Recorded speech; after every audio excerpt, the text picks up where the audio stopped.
I'll never forget when I received the call from Donovan's father. It was early on a Saturday morning, I believe, and he told me Donovan was gone. I didn't understand what he was saying because at a time like that, I'm thinking, what do you mean he's gone? And he said, they killed him. And then I felt my heart sink. And Deacon Lynch shared the news with me as to what had taken place. And of course, we were just devastated.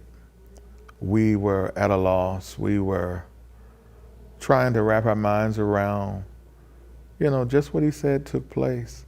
And it was one of those things that when you hear it and you know the individual, it just doesn't make sense. There are some people in life who have traveled many paths. They've been involved in many things. And you've seen a number of scenarios play out in their lives. Mm-hmm. And when you hear certain things, you may not want to believe it, but you know it's a possibility, that it's accurate.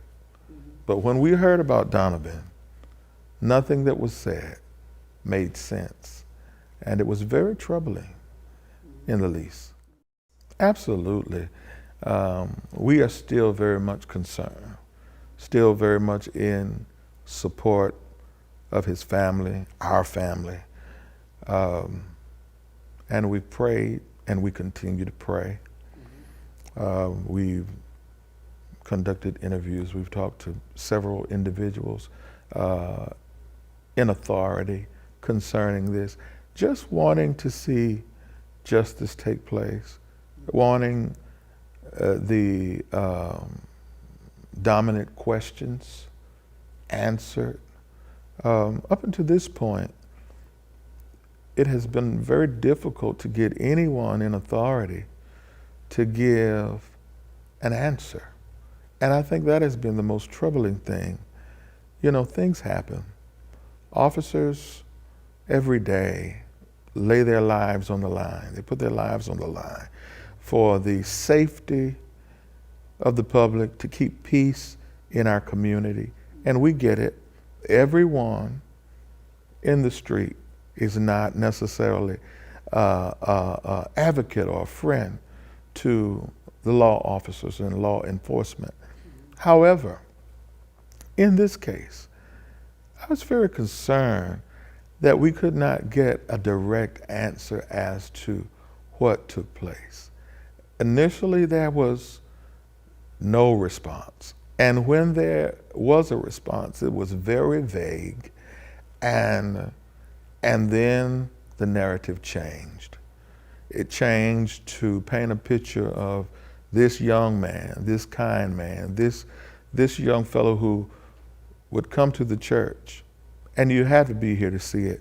I think there are videos circulating in the social media platform where he's dancing before the Lord. We have a very exuberant worship experience here, and he's dancing before the Lord. I've seen him dance in celebration with his father. I've seen him dance with his mother in the service, run around the sanctuary, not bothering anybody, 6'4", hands raised, leaping and saying, Lord, I love you. Lord, I praise you. I'm so glad to be in the house of the Lord to give you glory. And then this ugly narrative was painted of this young man that suggests that he was a villain, a menace to society, to say in the least.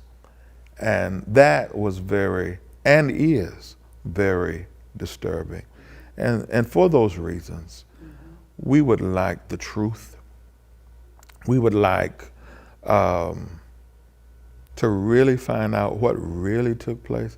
And if there was a situation where there was a mistake or what have you, just admit it, but don't vilify this young man who has done so much good in our community.